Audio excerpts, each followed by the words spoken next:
You know what you gonna get? You gonna get this is gonna be a 25-minute podcast of crickets. Like,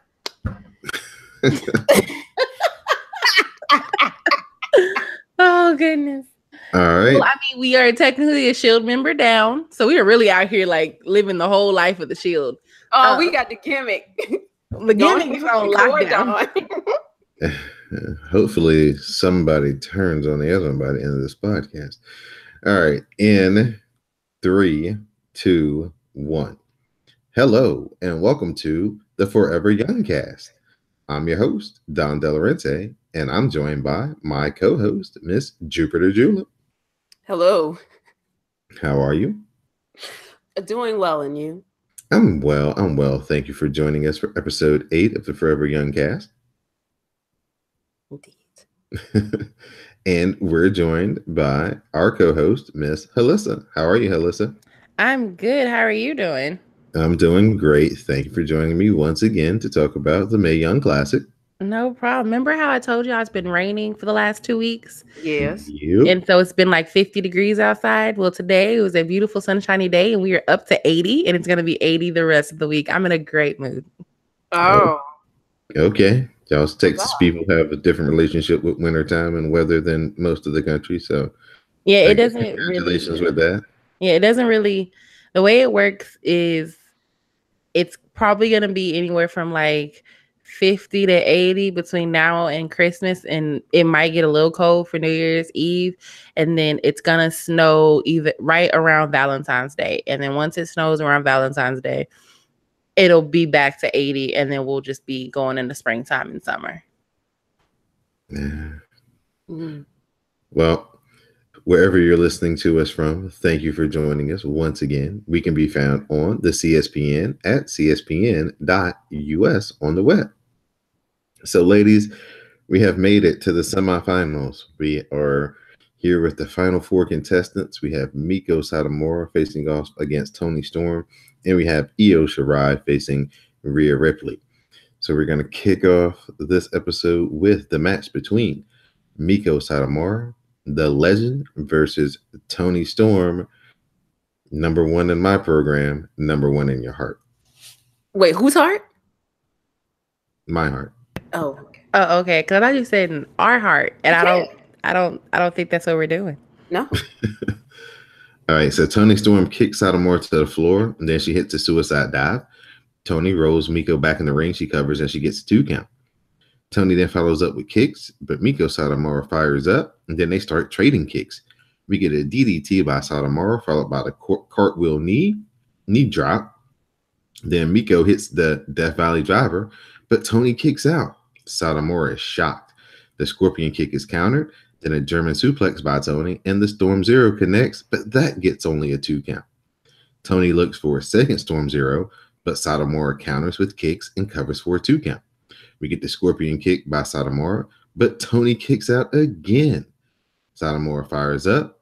Toni then counters the DVD into the Storm Zero for the pin, and Toni Storm, much maligned here on this podcast, will be your first finalist in this year's Mae Young Classic. So Toni Storm has taken the step. She's gone 1 position farther than she did last year. She made it to the semifinals last year. She lost to Kairi Sane. But this year, she is in the finals. So I'm going to start with Miss Halissa. Did Toni Storm finally have an impressive enough outing where you ladies will at least give her a slight polite golf clap? Okay, so I'm gonna be honest. I already knew who was gonna win the matches because I went to look at the Mae Young Classic to see, or look at Evolution to see the card, and it told me who was gonna be in this. So I prepped myself for that. But I still came in with I'm going to be as positive about this as possible because I want to give Toni a chance because my best friend got on me about the fact that I beat this girl up all the time. Smart. Working on it. Smart. So I walked away from this match going, this was probably the best match that Toni has had all tournament. You don't want to peak too early. But I think that had a lot to do with Mako, and I felt like Mako still put on a better show than her, and Mako had a better match with Mercedes Martinez than she did with Toni. And so I'm still like, okay, Toni, you were good this round, but I don't know if that was based off of your own merit or if that's just because you were in the ring with like a legend and she like pushed you to kind of give a little bit more and do a little bit more and show a little bit more. I did like the part where she started kicking Mako and Mako let out that like roar and that scream and was just like, girl, you can keep trying, but I'm not going to be knocked down. And then she knocked Mako down. Mako got right back up and was just like, come on. I liked that exchange. I liked seeing that aggression from Mako and her just being like, look, you're just not going to put me down like you've put down everybody else. And it was nice for me to kind of see Toni have to fight back and not just do the baby face. I'm getting my ass kicked the whole match. And then I get the win because I hit my finish. Or I get that small opening, I hit my finish and bam, I win. She hit her finish on Mako and Mako still kicked out. And that last like back and forth with them kicking out of each other's moves, I thought that was good as well. It was a very well-structured match and it came across very well. But I still believe that if Toni is supposed to be billed as the baby face, you can't be out here kicking Mako in the face and talking shit. Like there is an issue with the way that she is written and like how they convey her to us and what she does in the ring. And that is a Triple H problem. And he needs to fix that because she either is going to be the badass who is super confident in herself and is kicking ass and taking names, or she's going to be the baby face who can still be confident in her abilities, but who gets her ass kicked and then wins. You can't really have it both ways.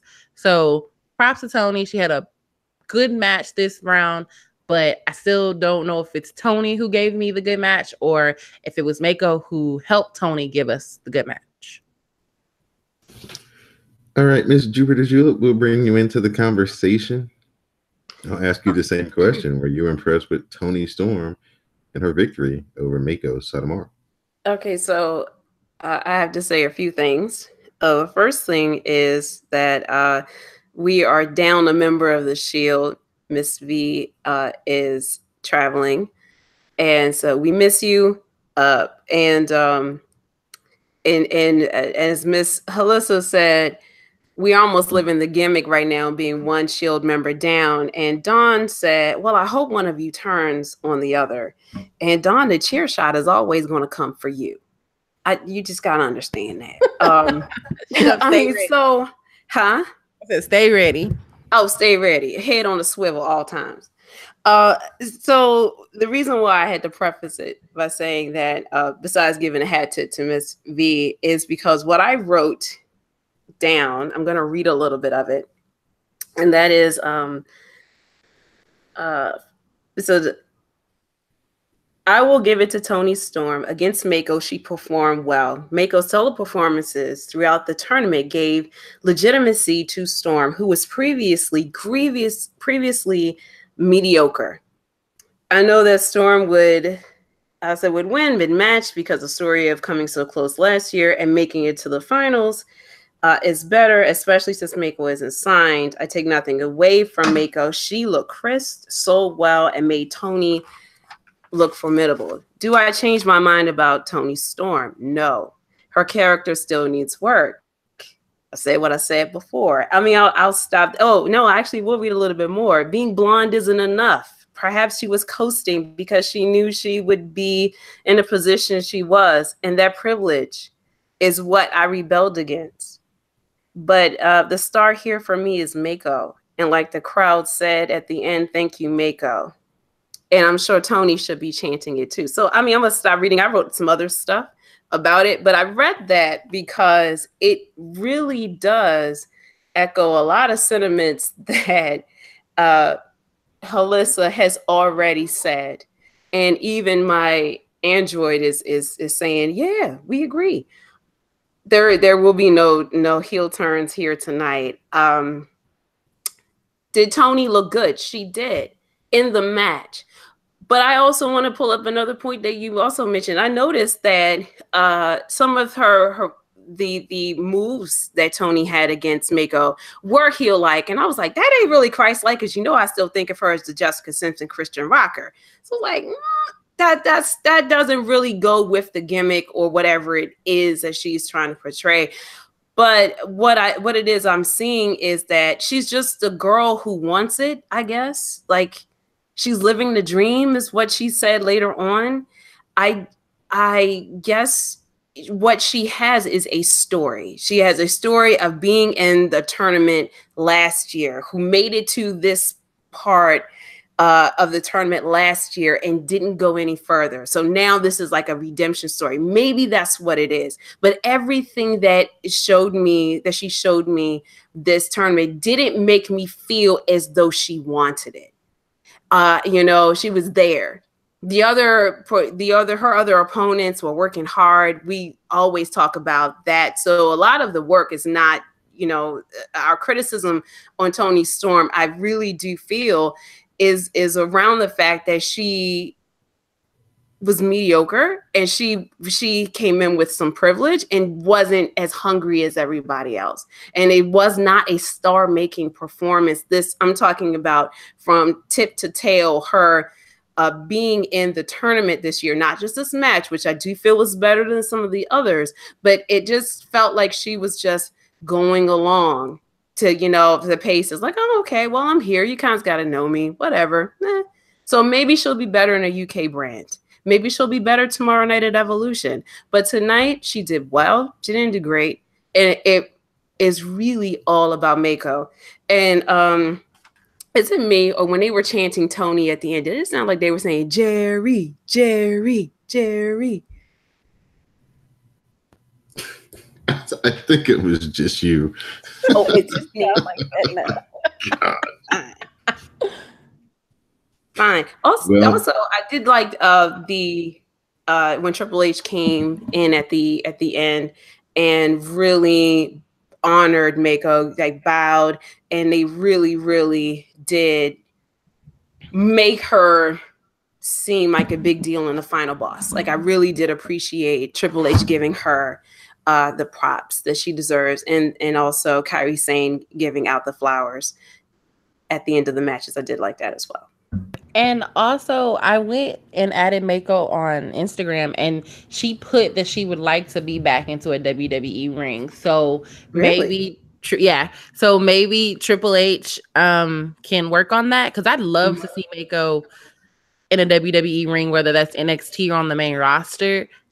At least, even if it's just like a one-off, I would love to see her again, just because she is, for her to be, like an elder statesman in a way, she's so good in the ring, and there are just so many possibilities for her to kind of fight people and wrestle people and just see her go after people. Like Sasha was like, look, whenever you're ready, I'm here, because Sasha commented on her post. So I hopefully either, maybe she's a surprise entrance tomorrow, or maybe she'll do the Mae Young Classic next year, barring any injuries or anything like that. But I want to see more of Mako, and that's something that even Michael Cole and them were saying, was like, she has gained so many new fans simply by being on this stage. And that's really true. I didn't know who Mako was, and now I'm like, where's she gonna be next? Can I watch it? Can I see it? Is there YouTube clips? Like, right? She's so good, and she lit a fire under me about women's wrestling that I don't think I had really had. So good showing. First of all, shout out to Amor, because he sent me a YouTube match of Io Shirai versus Mako Satomura, which is what I had wanted from the first round. He was like, yeah, so WWE didn't give it to you, but here you are. And when he sent it to me, I didn't get it at first. I was like, I don't understand, because I didn't see the match. I was like, oh, so Toni Storm advanced. But there are matches out there. And one of the things that I think is really interesting is WWE has been lacking in terms of women's talent. And I think that they know that. And I appreciate them trying to get it together, because with this final, we had 2 Australians and 2 Japanese women wrestlers who faced off against each other. So no American, no Canadians. And it's just saying, like, look at these competitors, love them or hate them, think they're mediocre or whatever, who are doing the thing and have been doing it around the world, but we weren't aware of them. And so even though tomorrow night is a big deal, it's a big deal for WWE mythology. And as far as access, there have been lots and lots of women's promotions who have had women's pay-per-views and have been doing this thing that WWE is claiming to be like the best and the first and the greatest. Like, no, it is for you, but it isn't in a grand scheme of things. So I, like you, Halissa, is like, it has lit a curiosity in me. This tournament and Meiko Satomura has lit a curiosity in me to really seek out other wrestling, and joining Dawn and Anwar on the dark side of Japanese. Like, what is it? It's New Pro Japanese Wrestling. Is that what it is? New Japan. Yes. Come on over to the. Please do. You will not be disappointed. Like, I will. You will not be disappointed. I have never watched so much wrestling, but I watched every match, I think, besides like 1 or 2 of the G1 Classic, mind you, or like the G1 special and the tournament and everything. Mind you, they wrestle for like a month straight. And I watched, and these are like 3 or 4 hour shows, and I watched every single one just about, because New Japan is one of the best promotions ever. It's 95. It's 95 matches from the first match to the final. And so is it a mixed type of matches where I can see women's matches and men's matches, or is it New Japan New Japan is straight guys. You'll have to go find like Shimmer or one of the Japanese promotions for women's wrestling. Yeah, they're separate. They don't have a mixing of the women's show. There are women in New Japan, but they're valets mostly. Yeah, and from what I've been reading, there is a rumor that New Japan is thinking about bringing a women's division on to, I don't know if it's to compete with WWE or if it's more of like they have this new American CEO who's just like, it's time to include the women in this too and put them on the main stage as well. But even outside of that, even though there aren't any women wrestling for New Japan currently, the product itself, like the matches itself, are just so much better than WWE. And they tell stories for like the long run. So every little breadcrumb they drop you today, like that breadcrumb is going to be a payoff in like 6 or 7 months. And as long as you keep track of them, like, you'll see the breadcrumbs as they're dropping them. And when it happens and you get the ending of it, it feels so satisfying. It's something that WWE doesn't do, which is tell those long drawn out stories and those intricate stories and, go back to stuff. That's Anwar was the one who kind of pointed out when I listened to the Caster Strong style. But as I've started to watch it more and just keep up with it, I see it too. Like they really do lay the foundation for things that aren't going to happen for 6 or 7, 8, 9 months, a year from now. So come on to the dark side. We welcome you. Yeah, it's a lot of fun there. So if you do, anybody else that's out there listening, if you are thinking about giving up your WWE subscription and are looking for something to replace that $9.99 with, New Japan World is the name of their service. They do have English commentary with Kevin Kelly and a host of co-hosts and things like that. So you don't necessarily have to listen to the Japanese commentary, even though sometimes it's fun to just listen to it because they're so animated. But you don't have that roadblock of, oh, it's not American commentary. They do have Kevin Kelly. He's there for all the shows. So check it out. Right now, they're in the middle of their junior tag team tournament. So it's kind of like a mini G1. And it's the first year that they're actually doing it in a block format like the G1. Usually it was just single elimination. But this year it's in a block format. So it's days and days and days of junior heavyweight tag teams going at it. And the winner of the tournament gets a tag team title shot. So A lot of fun action. ACH actually did this crazy Pescado today that it was just ridiculous. So check that out. It's a lot of fun over there in New Japan. Check out Cast of Strong Style as well. That's our New Japan Pro Wrestling focused podcast. But now we're going to shift over to the second semifinal in the Mae Young Classic, and that was Rhea Ripley versus Io Shirai. Shirai hits a Hurricane Rana, and then she gets a cradle for a 2 count. The basement dropkick connects, and Rhea Ripley rolls to the floor. Rhea Ripley attacks with strikes, and Io Shirai slaps her back and counters the suplex.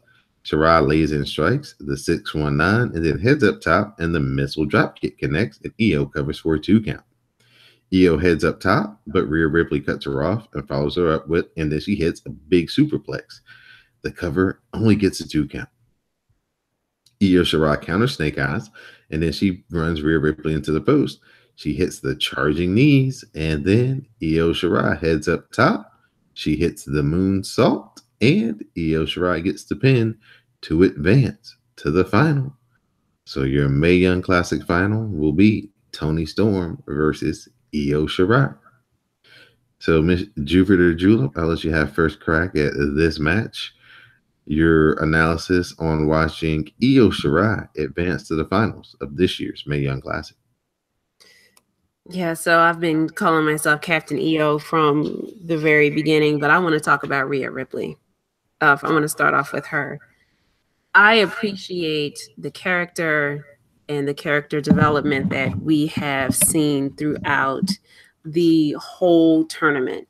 I mean, she has been brutal. She has been a brawler. She's been powerful. She has been consistent. And even through this match where it was like, listen, I'm here to win by any means necessary. And she came at Io and was just all about a relentless, I don't want to call it brutality. It wasn't really brutality, but a relentless battle to win. And Io found ways and pockets to get her offense going. Always love seeing a 619. I would love to see her do a 619 in front of Rey Mysterio. I would love to see them be a team in next year's Mixed Match Challenge. But I did like the match. I like the story that they told, and that we had Rhea really wanting it, Io being wily, because that's what I saw. I saw her be wily. I mean, she took a lot of punishment, and it almost seemed as if the story had developed from the last round where Rhea Ripley only advanced because Tegan Nox got injured, and so it was like Rhea was taking out all of her frustrations. Like, if you don't think that I belong here, or you don't think that I couldn't win that match, let me prove to you that I would have won. And all of you should be afraid. And look at what I do to her. And I think Michael Cole even mentioned it during commentary. Like, well, we don't know that she wouldn't have won the match. I mean, she could have. And she made it clear that she belonged there. So I did enjoy this match. I did like the story they told. And Captain Io, well, I'm Captain Io, but Io Shirai, she hit the Acai moonsault a little bit better this time. I know that Miss V noticed that she hadn't really been clearing it since the first round. I am looking forward to see what program she puts together against Toni Storm, and I'll wait for my prediction later, I guess, about who's going to win. All right, Alyssa, let you weigh in on Rhea Ripley and Io Shirai, with Io Shirai advancing to this year's finals of the Mae Young Classic. So Io was good, but Rhea was like so much better. There was just so much aggression and anger, and just like she was healing it up from the very beginning, like even messing with the ref and like him trying to check her hands and everything, and her snatching them away and pushing him and everything. She did it all right. Well, wait. Was that a heel, or was he just a pervert? No, I think she was healing it up. I don't think he was being a pervert. Like, I think that he was really just trying to check her, and she was just like, no, I don't want to be checked. Like, leave me alone. And that's like, that works for me. She really took Io to the limit, just abusing her body and just dropping her and just laying into her. Or like when Io was kneeing her in the head and she basically like kicked Io and was like, "Are you gonna kick me?" And I was just like, oh, like Rhea did everything right. And it's crazy to me that she's only been in a ring for a year. Like this Mae Young Classic is her third, fourth, fifth, sixth, seventh, eighth match. Like she's just now getting into this. If she can, as she gets older, she's only going to get better. And shout out to like NXT and the trainers down there, HBK and all of them. Whatever you're telling that girl to do, she is internalizing it and she is going for it. Like she's killing it. Can I jump in real quick here? She is exactly what I thought Toni Storm would be, because both of them were in the Mae Young Classic last year. Both of them have come back this year. Now, Rhea Ripley didn't advance as far last year as Toni Storm did. But I mean, about coming back saying, I want this, and being really clear about your intention and wanting to win, Rhea Ripley did it right. I think the problem with like Toni, or the difference with Toni and Rhea, is last year Rhea was supposed to go the distance, kind of in the same way that Lacey Lane did, but she just didn't kick out. And so it's that rookie mistake. And so you kind of wear that rookie mistake and you wear that disappointment. And so now you're just like, I'm not making no mistakes. I think in Toni's situation, you got there and got beat. And you got beat by the person who ended up winning the Mae Young Classic last year. So it's not like you should necessarily feel bad about it in a form, because you just couldn't stand up to a better opponent that day. And so I guess also in Toni's situation, she's just like, if I got to the semifinals, I have to make it to the finals. No one else should be able to beat me. While Rhea's like, I got something to prove and I have a chip on my shoulder because y'all are all going to harpen back to my rookie mistake. And then you're also going to point out the fact that I am a rookie. I've only been wrestling for a year. And I don't think she's had any NXT matches. I've never seen her on a televised one, at least. So this is really her chance to kind of shine and establish herself.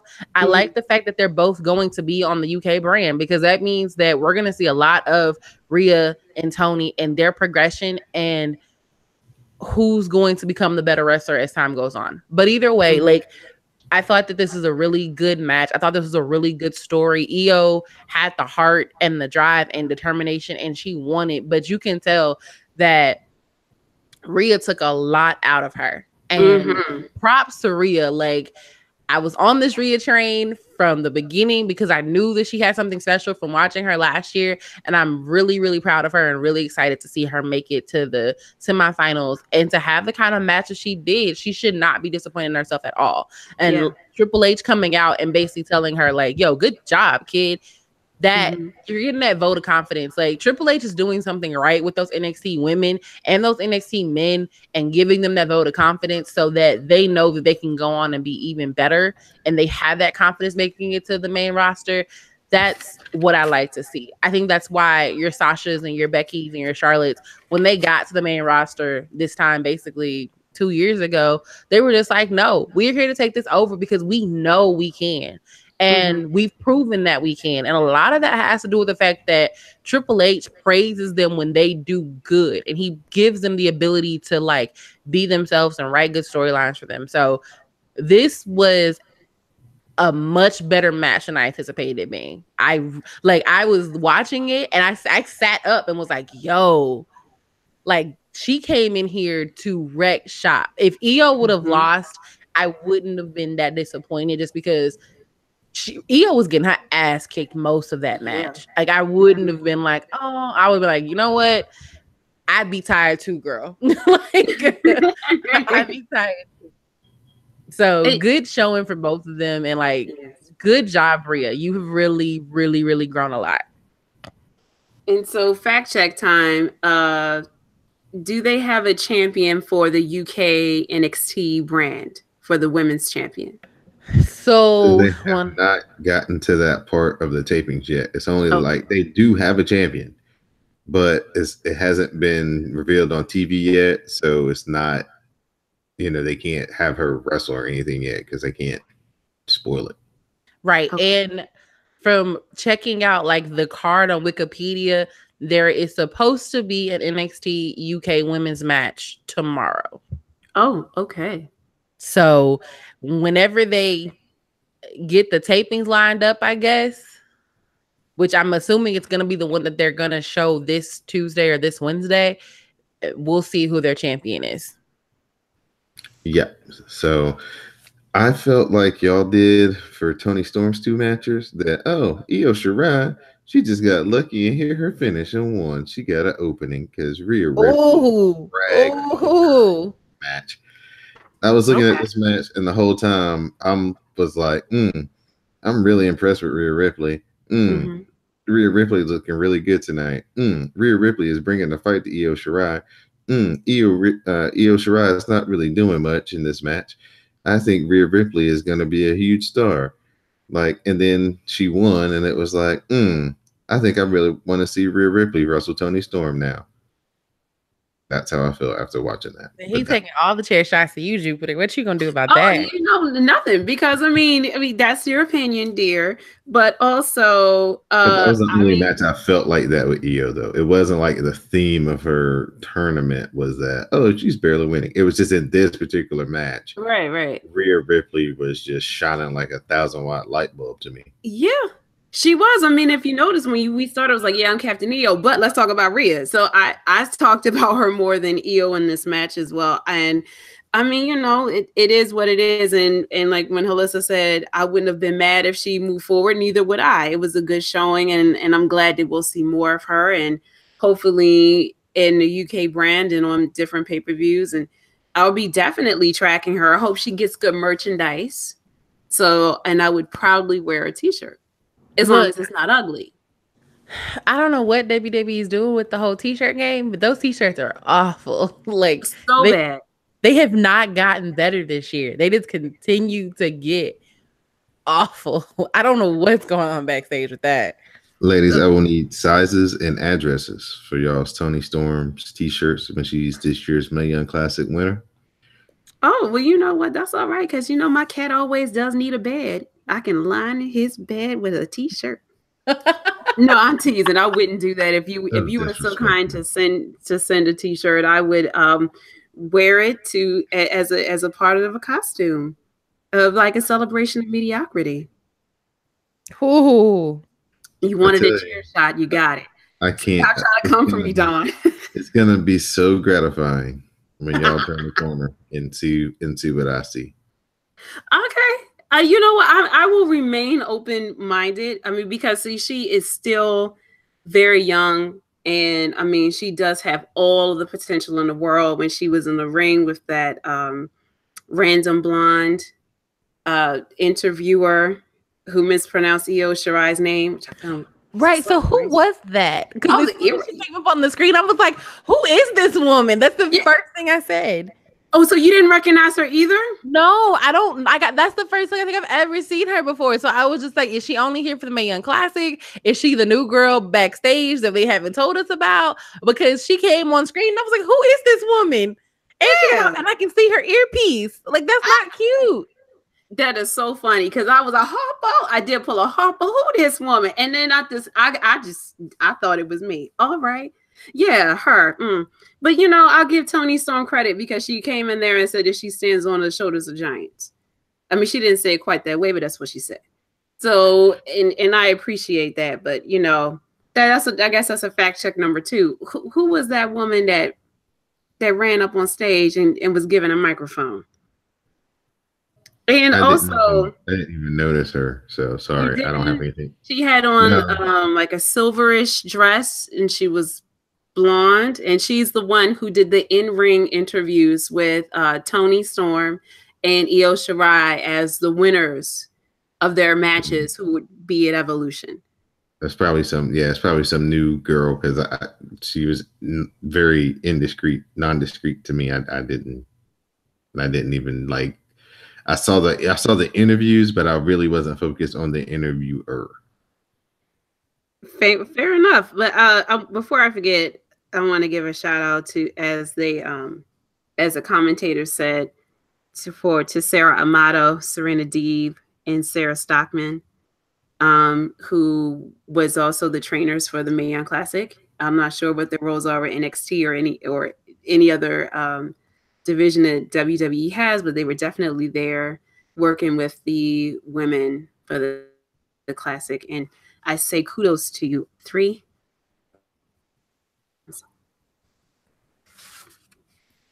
All right, so at this time, we just want to let everybody know this is the Forever Young cast. We can be found on iTunes, SoundCloud, Stitcher Radio, Google Play, and Spotify. So, ladies, it's prediction time. We are at the finals. We have taken this long journey, 8 episodes, and here we are, the Mae Young Classic Final. One of the headline matches for Evolution on Sunday, October 28th. As we're going to have Toni Storm face off against Io Shirai. So, Madam Lizette, as we do on the WrestleCast, I'm going to ask you, who you got? I am going with Io, and this is not a shot at Dawn. This is purely because Toni Storm is basically the headliner for NXT UK, and whoever wins is going to fight Kairi. And so I assume that means Toni's not going to be the one who's going to fight Kairi, because she's not going to be on Kairi's show. So I'm going Io, and then we'll get best friend versus best friend. And they'll tell that story awfully, but they'll do it. All right. Miss Jupiter Julep, your prediction between Toni Storm and Io Shirai. Who you got? See, I didn't know that the winner was going to get a title shot against Kairi Sane, because originally I was going to say Toni was going to win, and then which was going to lead to an Io heel turn so that it could be Io versus Kairi Sane told badly. I mean, if we're lucky, we'll get a Kevin Owens and Sami Zayn-esque best friends fight forever type of deal. If not, then it would be the Nevermore of Sasha and Bailey. I don't know. So I didn't know that. So now I have to think about it for a second, only because I didn't know that was going to be what was going up. So wait, when would the winner of the Mae Young Classic face the winner of Shayna Baszler and Kairi Sane? I guess it would probably be either like my assumption is they would save it for the next takeover, which will be like Survivor Series weekend or whatever. I think that'd be Survivor Series weekend. But I could have sworn that when I read about it, they said whoever wins the Mae Young Classic is gonna fight whoever the champion is at the time, and I feel as though Shayna's going to lose. Because I feel like they're getting ready to call her up or like figure out what they're going to do with her and Ronda or whatever, and the 4 Horsewomen or whatever. So I would assume that match is going to come at a takeover show. They're going to save it and make it like an actual storyline and tell the story. And because I mean, they probably could tell the Kairi and Toni Storm story very well too. And I see they could probably tell a Kairi and Toni story, because I'm pretty sure Kairi and Toni have fought each other in Japan before. But if the better story would be the two best friends duking it out. Right. But see, but WWE is going WWE, and would they have another Japanese winner of the Mae Young Classic back to back? I don't know. Okay, and so my best friend is at a run-in, and he told me that it's going to be at TakeOver Invasion. So yeah, it's going to be at a TakeOver. In where? TakeOver Invasion. Oh, Invasion. I thought you said something totally different. Oh, okay. Wait, what? Where would that TakeOver be? Is that the one in Toronto? Probably. Called Invasion. I guess they're going to No, because Royal Rumble's in Arizona. January. I'm trying to think of the destinations why they would call it Invasion. I think okay. You know what I heard though?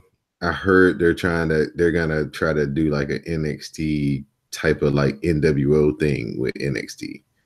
And that might be why that's called Invasion. No. Hold on. Okay. I'm double checking his run in just to make sure.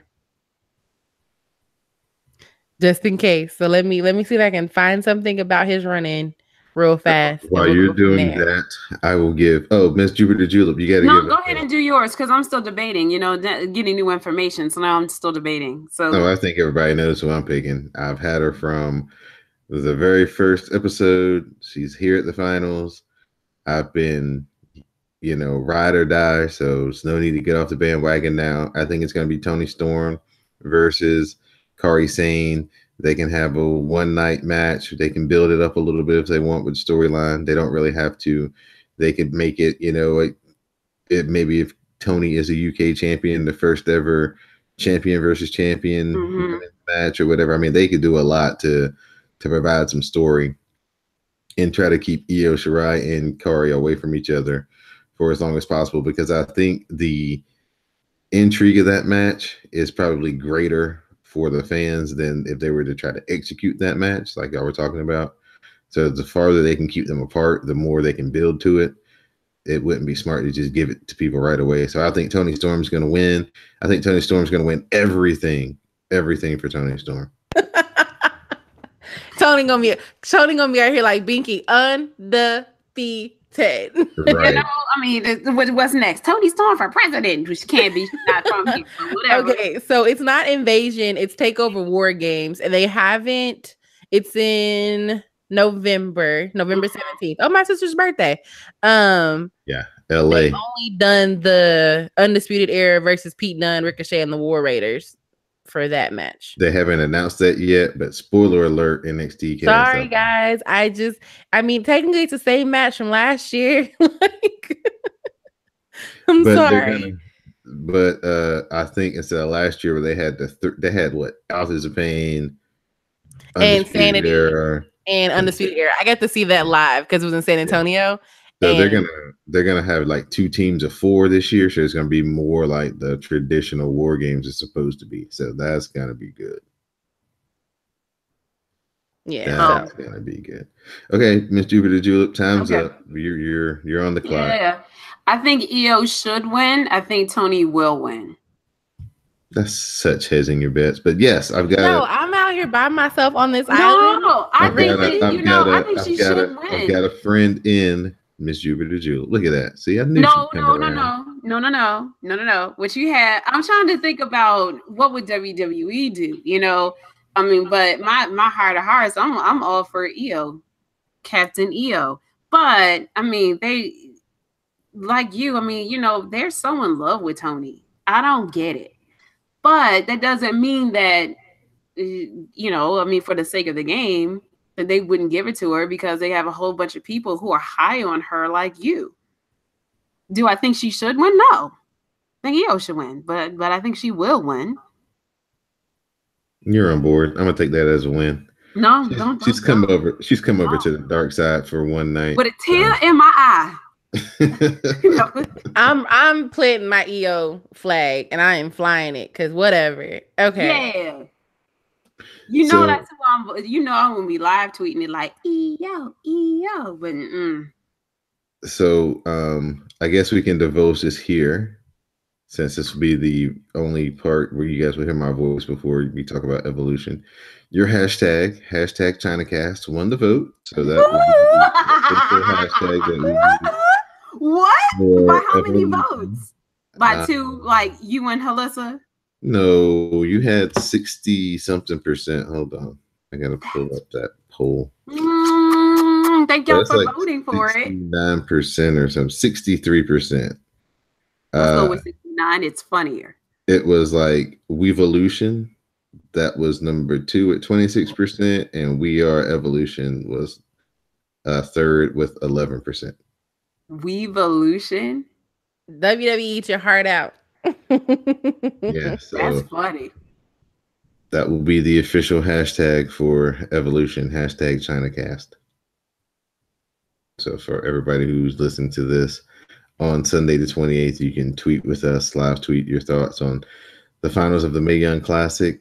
And before I let you ladies go and we give our shout outs, let's talk about Evolution, not necessarily the card, but is there another match or someone in the Battle Royal that y'all are looking forward to seeing? How it turns out tomorrow. So Miss Jupiter Julep, sounds like you got something ready. I'll let you go first. I do, because I don't really know the card.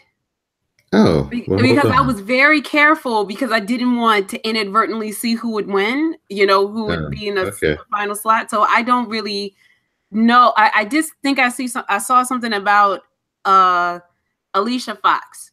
Okay, hold on. Here we go. I don't know what the finish card is, because I've just been going off with feelings. I don't know if that's right. Here we go. We're gonna have a Battle Royal. So announced are like Zelina Vega, Tamina Snuka, Billie Kay, Peyton Royce, Ember Moon. We're gonna scratch Alicia Fox because card subject to change. Nia Jax, Dana Brooke, Asuka, Mandy Rose, Sonya Deville, Carmella, Lana, Naomi, Tori Wilson, Michelle McCool, Medusa, Molly Holly, Ivory, Kelly, and Maria Kanellis. And the winner will get a women's title match. We're going to have the finals of the Mae Young Classic, Io versus Toni.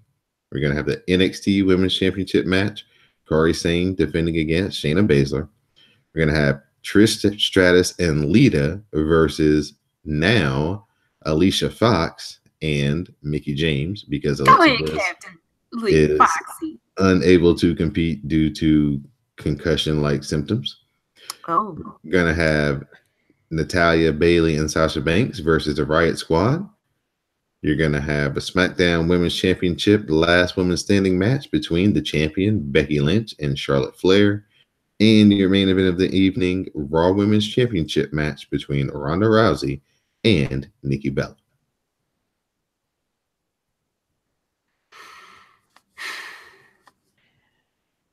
So the match, I would say, because you play out that real big size, I'm gonna give her a chance.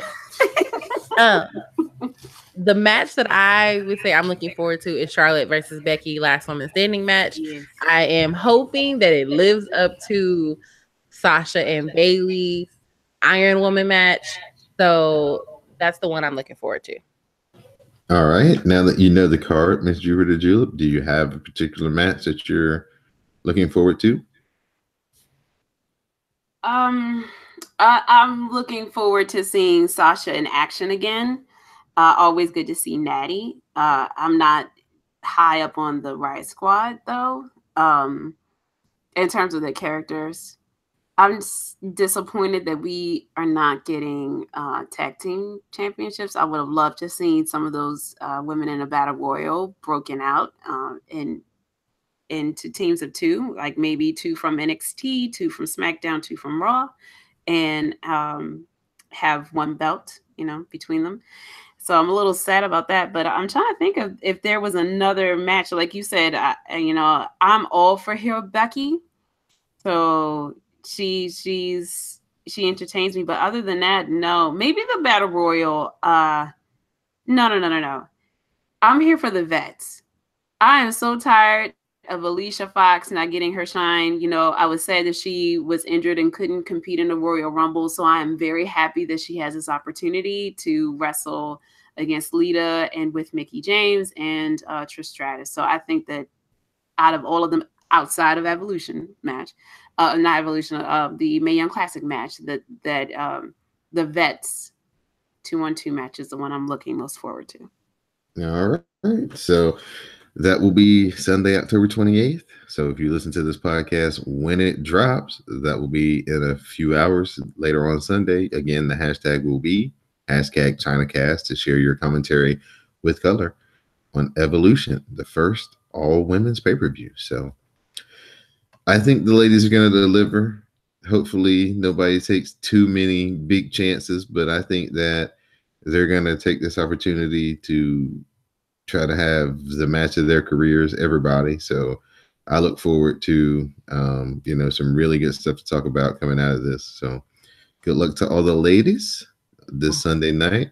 Nobody get injured. I'm talking to you, Sasha Banks. You know, I'm gonna lead prayer before 6:00. And and so with that, I'll turn it over to Miss Halisa, Madam Lizette, for your shout outs and thank yous. So big thank you to you guys. We made it. Hey. I enjoyed it. I really did. I can't, hopefully we keep this up and do it again next year. Shout out to my best friend who was, doing slight run-ins throughout this match or this recording today. Shout out to Baycast. Baycast always gets shout outs. And, just shout out to everybody who's been listening. Anwar for always correcting us and for turning on Dawn last week. Thank you. I appreciate that. Yep. Miss Jupiter Julep, your shout outs and thank yous. Before I give my shout outs, I want to pull a Lance Storm and get serious for a minute. In my Twitter bio, I talk about that I'm here kicking it from the professional world with my peeps. But I want to put my professional hat on for a second. So in the real world, I work in philanthropy and academia. And I want to talk about Roman Reigns, or the performer known as Roman Reigns, Joe Anoa'i. On Monday, we all know that he talked about his diagnosis. And one of the reasons why he came forward was so that he could raise awareness and money for a cure. So that being said, if you are interested in giving money or learning more about leukemia or blood-borne cancers, you can go to Leukemia and Lymphoma Society, and their website is www.lls.org. Their phone number is 1-800-955-4572. That number again is 1-800-955-4572. And if you have a Burlington Cofactory near your community, they are also having a fundraiser where you can toss your change into an umbrella and it would go towards that cause. If you would like to give more to the research end, you can give to the Leukemia Research Foundation, and that is at www.allbloodcancers.org.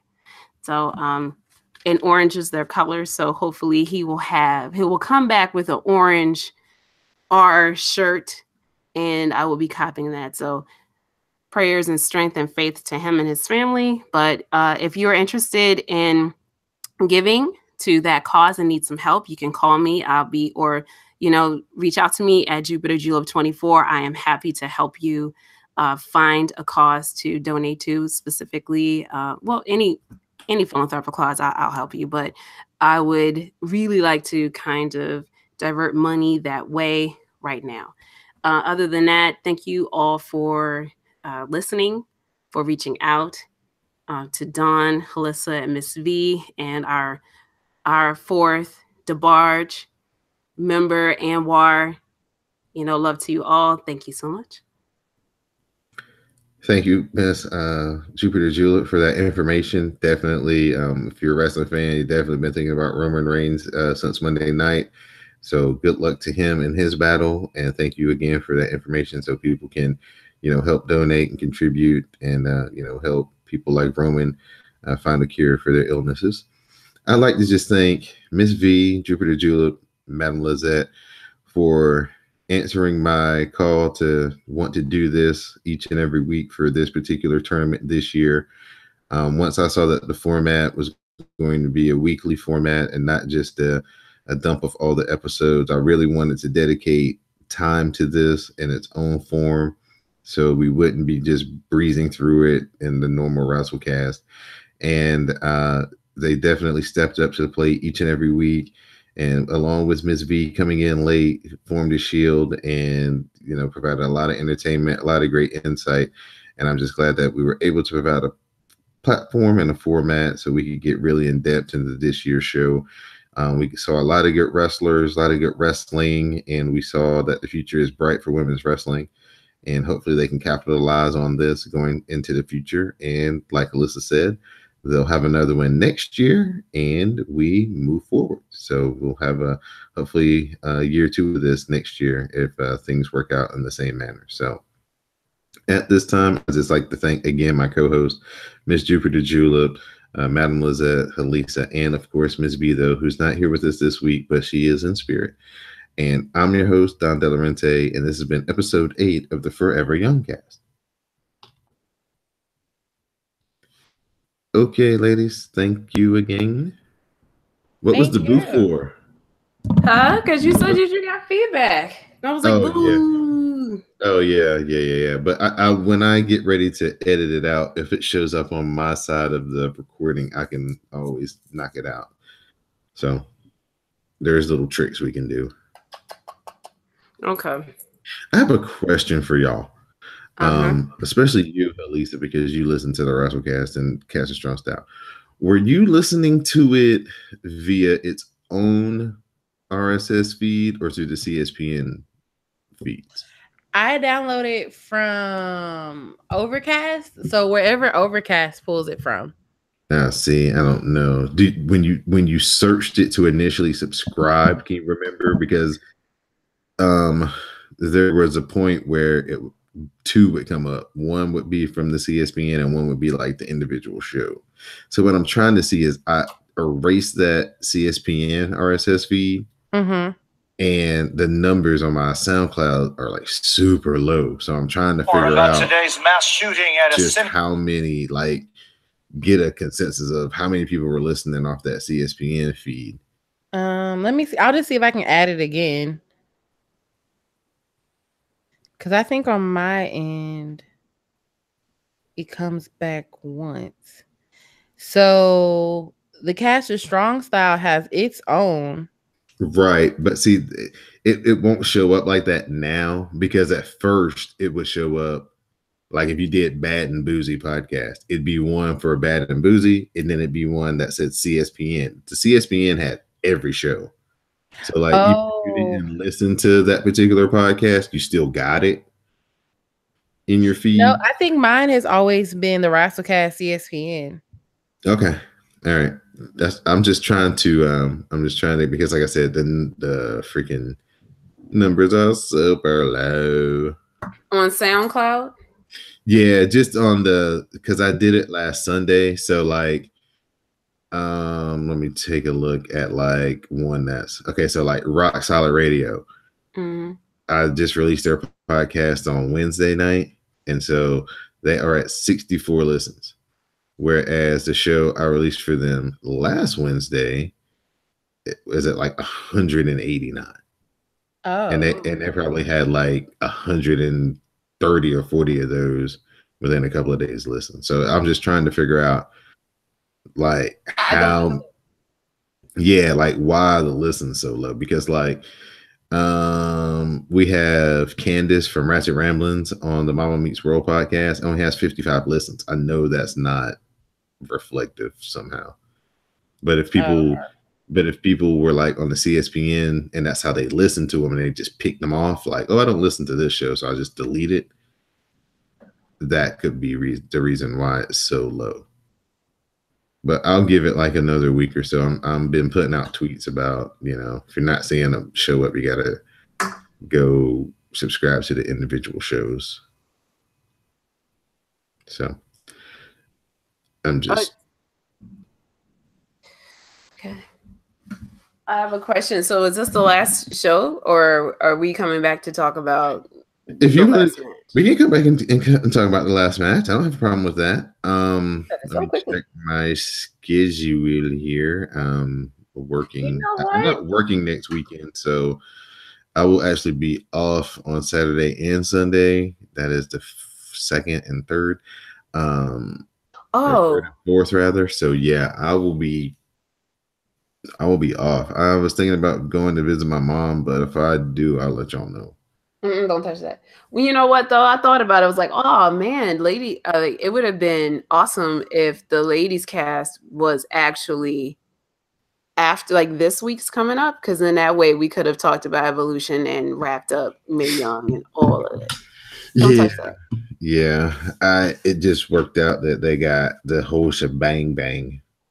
Because this was like a pay-per-view I had in my mind for like as soon as I heard the rumor, I was like, oh, well, I know what that night's going to be about, the show before that one. So that's going to be a ladies' night. And then once I started looking at the shows and started getting closer, and I started looking at the number of episodes, and it's like, well, October is our, anniversary month. And then I started counting the shows down, and I'm like, oh, y'all are going to hit the jackpot. Y'all are going to get the 4-year anniversary and the WrestleCast and the Evolutions. Like, congratulations. Yeah. Because I haven't listened because, of not wanting to be spoiled. Find out who won.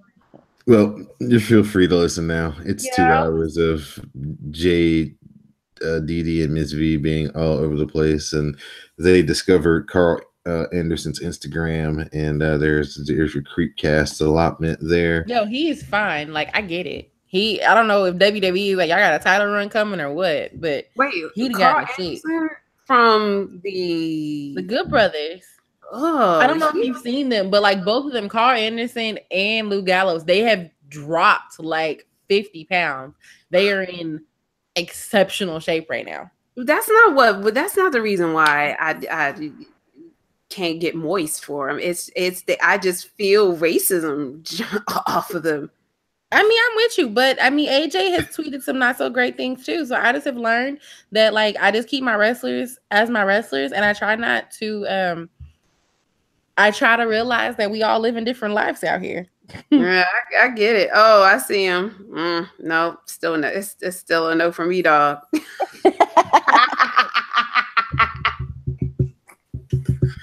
So that was a cool episode. Like I said, those are my favorite shows. I just get to sit back in a recording booth and just listen and laugh. And is that Baltimore? Nobody gets, and this time people who are on the Patreon get to hear the pre-show conversations as well. So that should be a lot of fun. Okay. I gotta work on those tomorrow. That'll be my after work for tomorrow while I'm watching Evolution. Before we hit ChinaCast, no, while I'll probably be doing it. I'll probably be multitasking because I've got to take I think it's 3 or 4 different little recordings and make one big podcast is how I do it. Oh, okay. Mm-hmm. There's little transitions. There's like this because it's called the dark match is what I call it. Mm-hmm. And so there's little bell sounds to break up the segments, to break up the conversations and stuff. So I have to go through and put each one of those in and all that good stuff, and have to listen to a little bit of it to see like, oh, if there's something we need to take out or fade out or whatever. So there's a little work that goes into it. It's not as straightforward as one of these podcasts are. Oh, I understand. Yeah, but that's why it's exclusive, and that's why we make the people pay for it, because it's the stuff that most of the time we, have fun with, where we're talking stuff that totally doesn't have to do with wrestling or whatever. Yeah, you should have been taping us because we had a whole bunch of foolishness. Yeah, Miss V was she still was very salty about that on this Thursday when we talked about it. But I mean, if it will make you weren't there, you had to fade out, but I did record the conversation we did have afterwards last week. So that's going to make it either on this one or the next one. I try to keep it within an hour. So if we got too much, I'll cut it and start that one as like the first conversation of the next one. So it may make it, it may not. It's got to find, once I start piecing it together, how long it is. Oh, that's good. Yeah, I'm going to go check on my kids. They went on to a haunted house. Okay. It's the most ridiculous thing in the world, because the last time we took them, they ended up calling on the Lord and saying that they wanted that place closed down. Now they got the nerve to okay. Like, are you for real? Okay. So I'm gonna check. I'm like, y'all get there and everything, but I thought that was the funniest thing in the world when they said we want to go to a haunted house. I was like, they literally said Jesus the last time we took them. They're trying to tell you they're maturing. Is that the lie that you want me to believe? Yep. I'm like, okay. We'll see. Oh goodness, that's funny. So y'all hit me up with some times that work for y'all. I'm free all weekend next weekend. I can tell you Saturday. I'm traveling on Saturday. So it would have to be on Sunday. I will try Sunday, but I'm supposed to take my mom to a wedding that day. But I don't know what time the wedding is. So when I find that out, I'll let you know. Okay, yeah, do that, and we'll work something around your wedding. Oh, yeah. I mean, because it would have to be kid number 5 is going to New York for 2 days. Ooh. Okay. Awesome. Yeah. So that I ain't gonna see his brother who lives there, but that's all right. They will be in 2 different parts of New York. So I just need to, if it's in the afternoon, I would have had him to meet with his school by then. Oh yeah. It'll be. It can be evening. It can be like this time of evening, 6:37. It doesn't have to be like middle of the afternoon. Yeah, I'll find out when I got to take her tomorrow, and then I'll let you guys know. People get married on a Sunday? That seems a weird day to get married. No. So I asked my mom about this, but it's usually cheaper. Yes. And people are already off and probably going to church anyway. So why not just have a wedding? Or the other way of doing it, there are certain days and times where I'm put my event planner hat on, where when you know that politically you have to invite people, but you don't really want them to come, so you make it really inconvenient. That too. Yeah. So it'll be like a Wednesday at 10 a.m. Like, who's gonna take off of work? The people who should be there. Right. But you can't say that you weren't invited, though, right? Right. You can just say you can make it. That's right. That's right. Sneaky. Sometimes a year, so like, yeah, a football season. Yeah. All right, I'll have to remember that next time I plan something and don't want a lot of people to come. Yeah.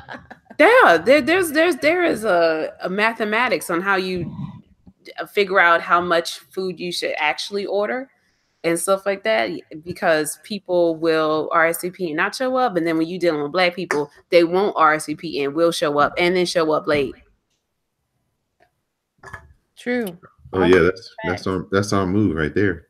Yep, pretty much. So you got to figure out the liquor and all that other stuff. Like, yeah. So I mean, I won't even charge you my regular consultant fees.